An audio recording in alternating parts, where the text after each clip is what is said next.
দাবিকে প্রাধান্য দিয়ে বা সেই দাবিকে কেন্দ্র করে একটা বিশ্ববিদ্যালয় প্রতিষ্ঠিত হতে যাচ্ছে। এই বিশ্ববিদ্যালয়ের সিস্টেম বা মডেল প্রকাশ করা হয়েছে। সেই মডেলটা হলো স্কুল সিস্টেম এবং অনুষদ ভিত্তিক সিস্টেম। এবং আমরা যখন জানতে পারি এই সিস্টেমটা হচ্ছে, আমরা ঢাকা কলেজের ক্যাম্পাসে বড় হয়েছি। আমাদের অনার্সের বড় হয়ে যেরকম ঢাকা কলেজের অংশীদার, আমরা ইন্টারমিডিয়েটরাও ঢাকা কলেজের অংশীদার। কিন্তু অংশীদারিত্ব জায়গা থেকে আমরা বিভিন্ন তথ্য বিভিন্ন জায়গায় কালেক্ট করে দেখেছি যে অনার্সের বড় ভাইরা জানতে ভাই এটা কিরকম, তারা অনেক সময় বলতে পারতো না। সেই সময় আমরা মাঠে আসি, আমরা মাঠে এসে আমরা প্রকাশ করি যে আমরা মডেলে আমরা জানতে চাই খসড়াতে কি আছে।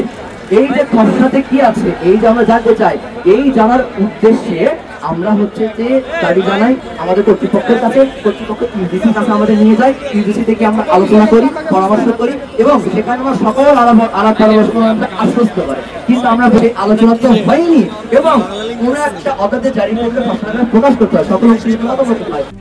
RICL TMX, যুগের পর যুগ স্থাপনা থাকে মজবুত। আমাদের মতামত দেওয়া হয়েছিল, সেই ডেটটা বাড়ানো হয়েছিল।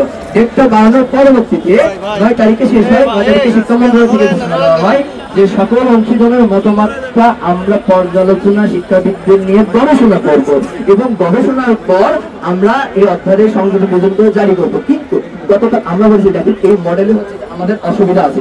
এই মডেলের যে অসুবিধাটা আছে তাদের তো আমাদের কথা তো শুনতে হবে। বিশ্ববিদ্যালয় হোক, বিশ্ববিদ্যালয় হওয়ার অনেক জায়গা আছে, আরো অনেক আছে, কিন্তু এই মডেলে বা অন্য কোনো প্রসেস আছে, অন্য কোনো মডেল আছে, সেগুলো নিয়ে আমরা আলাপ করতে পারি। কিন্তু স্কুলিং সিস্টেমে বলা হচ্ছে, স্কুলিং সিস্টেমে বলা হয়েছে যে ধারা নাম্বার 3 নাম্বার উপধারায় বলা আছে বিশ্ববিদ্যালয় স্থাবর রাষ্ট্র সম্পত্তি অধিগ্রহণের ক্ষমতা রাখিবে।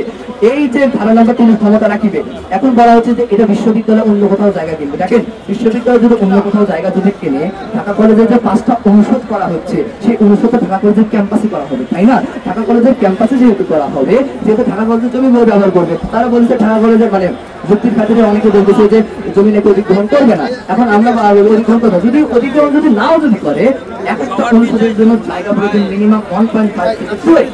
এখন 1.5 থেকে 2 একর যদি আমি হিসাব করতে চাই, 1.5 একর হলে আপনার দাঁড়াচ্ছে 6 একর এবং আপনার 2.5 একর। কিন্তু ঢাকা কলেজের একাডেমিক কার্যক্রম চলে 6 একরের ভিতরে, 18 একর জমির ভিতরে 6 একরের ভিতরে ঢাকা কলেজের একাডেমিক কার্যক্রম চলে। সেই একাডেমিক কার্যক্রম ইন্টারমিডিয়েটের জায়গাটা কোথায় হবে, আমরা এই সকল বিষয় জানতে চাই।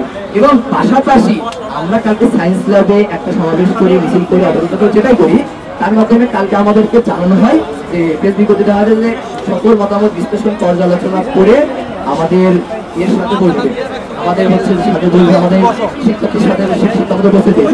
এখন এটা আমাদের জন্য একটা আশার বাণী, সেই আশার বাণী যেন দ্রুত কার্যকর হয় আমরা ঘরে ফিরতে চাই।